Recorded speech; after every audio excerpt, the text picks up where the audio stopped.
Hello दोस्तों, कैसे हो आप सभी। Welcome to Pathshala please. I hope you all are doing very well. Last video में या जो हमारी लास्ट की वीडियो थी वो थी हमारी पॉलिटिकल साइंस पर, लेकिन उससे पहले हम जो डिस्कशन कर रहे थे वो था ancient India, sources of ancient India history. इस विषय में क्या कर रहे थे, हम लोग डिस्कशन कर रहे थे। ये हमारा टॉपिक था sources of ancient India history. अगर इसकी बात की जाए तो हमारे पास दो तरह के सोर्सेज थे। सबसे पहले रिटन एविडेंस है हमारे पास, या जो साहित्य, जिसे क्या बोला जाता है, साहित्य बोला जाता है। और दूसरा कौन सा था, पूरा तात्विक।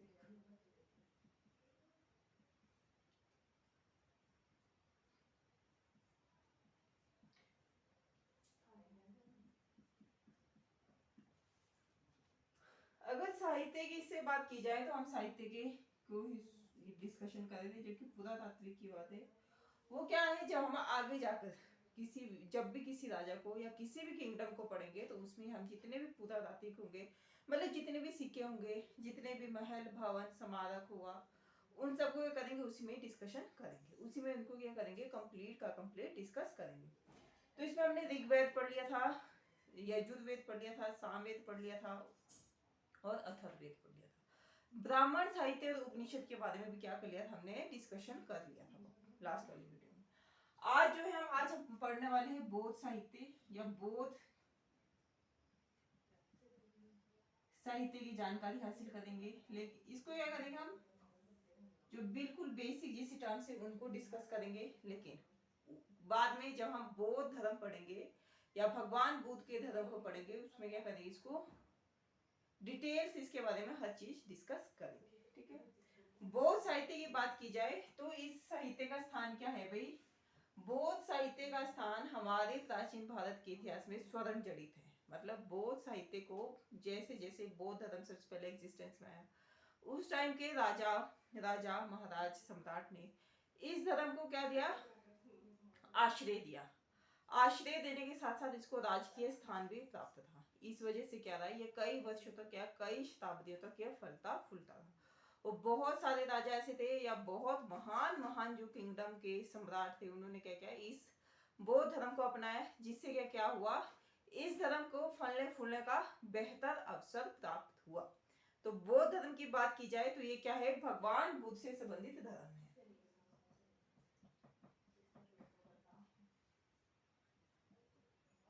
या महात्मा बुद्ध से संबंधित।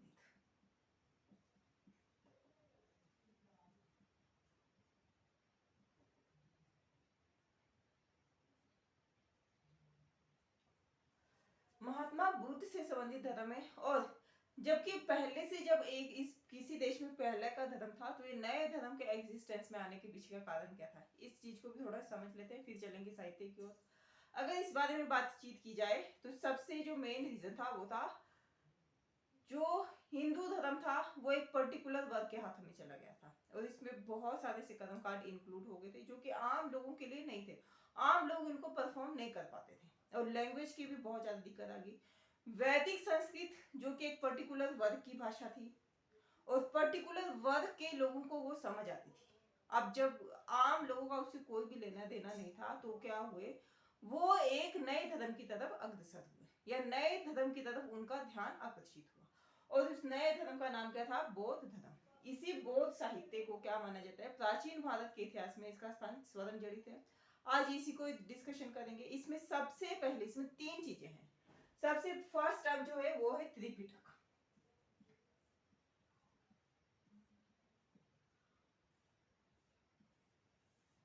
ये क्या है, महात्मा बुद्ध की शिक्षाओं का संकलन है। ये क्या है, महात्मा बुद्ध की शिक्षाओं का संकलन, इसको बोला जाता है महात्मा बुद्ध की शिक्षाओं का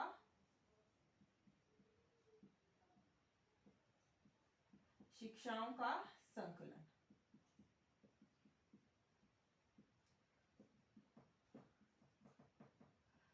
एक अगर नेक्स्ट चीज देखनी हो कि ये जो बौद्ध धर्म है ये क्यों एग्जिस्टेंस में आया, क्यों ऐसा हुआ, तो इसके पीछे एक और लैंग्वेज की भी बात थी। भाषा की बात की जाए तो वैदिक संस्कृत वेदों से रिलेटेड है, जिसे आम लोग नहीं समझते थे। ये पर्टिकुलर वर्ग तक संबंधित है और आज तक भी पर्टिकुलर वर्ग तक की संबंधित है। जो हम अपनी टेक्स्ट बुक में पढ़ते हैं ना संस्कृत, वो बिल्कुल इससे क्या है, अलग है, और वैदिक संस्कृत वो अलग है। अगर भाषा की बात की जाए तो उन्होंने क्या किया, महात्मा बुद्ध ने लोगों के लिए, जो लोगों की अपनी भाषा थी उसमें उपदेश देना शुरू किए, और वो भाषा कौन सी थी, पाली भाषा थी।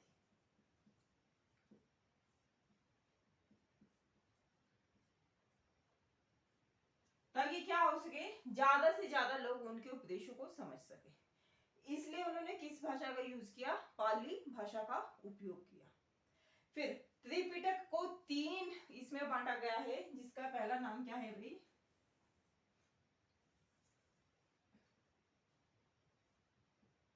पहला है विनय पिटक,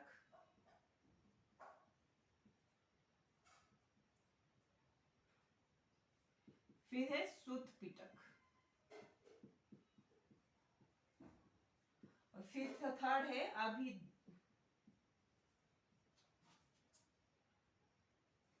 अभिधम पिटक।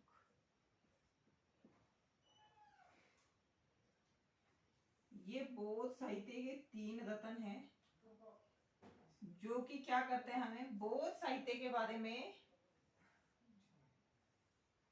बहुत डिटेल से जानकारी हमें प्रदान करते हैं कि बौद्ध साहित्य मेनली किस पे लिखा गया है, बौद्ध साहित्य के धर्म ग्रंथ क्या है, या बौद्ध साहित्य के उपदेश क्या है, या इसके दार्शनिक वैल्यू क्या है, इन सब के बारे में कौन जानकारी देते हैं हमें, विनय पिटक, सूत पिटक और अभिधम पिटक इसके बारे में जानकारी हासिल देता है।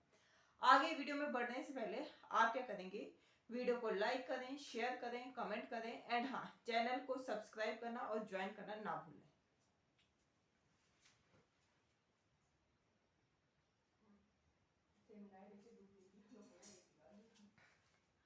तो सबसे पहले विनय पिटक की बात की जाए तो महात्मा बुद्ध के संघ संबंधित नियम है, संघ संबंधित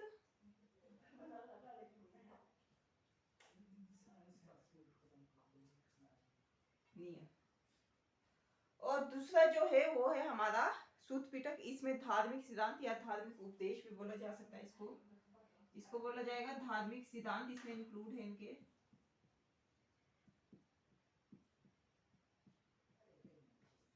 और धार्मिक उपदेश भी बोला जा सकता है। फिर इसमें क्या है, दार्शनिक ज्ञान है, इसमें दार्शनिक बातें हैं।